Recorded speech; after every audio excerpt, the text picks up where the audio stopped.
Powered by NBC bearings, লম্বা দৌড়ের জন্য।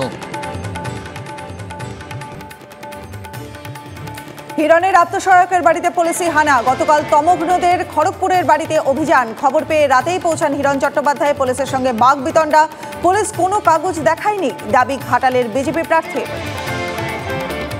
বিরোধী দলনেতা শুভেন্দু অধিকারীর কোলাঘাটের অফিসে পুলিশের হানা। কার অনুমতি নেই দপ্তরে পুলিশ। প্রতিবাদে কোলাঘাট থানার সামনে বিক্ষোভ বিরোধী দলনেতার। শেষ দেখে ছাড়ব হুঁশিয়ারি শুভেন্দুর। দুষ্কৃতীদের খোঁজে অভিযান, খবর জেলা পুলিশ সূত্রে। শিলিগুড়িতে রামকৃষ্ণ মিশনে হামলার ঘটনায় অবশেষে আটক 5, তবে এখনও অধরা মূল অভিযুক্ত প্রদীপ রায়।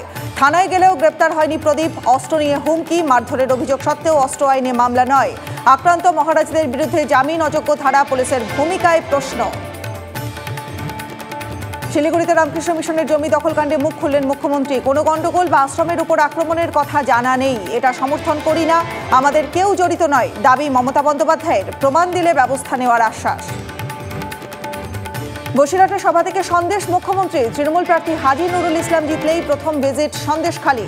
আপনাদের দেখতে যাব, শর্ত দিয়ে বার্তা মমতার। পাল্টা তোপ বিরোধীদের। ভোটবঙ্গে হাই ভোল্টেজ বুধবার। গতকাল রাতেই শহরে অমিত শাহ, আজ কাঁথি, ঘাটাল, পুরুলিয়ায় সভা, বাঁকুড়ায় রোড শো। আজ রাজ্যের বিজেপির সর্বভারতীয় সভাপতি জেপি নাড্ডাও। কলকাতা ও হাবড়ায় সভা, খড়দা ও পানিহাটিতে জনসভা মমতা বন্দ্যোপাধ্যায়ের।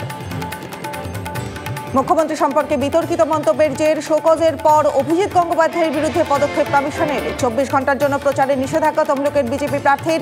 নির্দেশ মানলেও কমিশনের পর্যবেক্ষণে আপত্তি, চ্যালেঞ্জের ভাবনা অভিজিৎ গঙ্গোপাধ্যায়ের। পাওয়ার্ড বাই এনবিসি বিয়ারিংস, লম্বা দৌড়ের জন্য।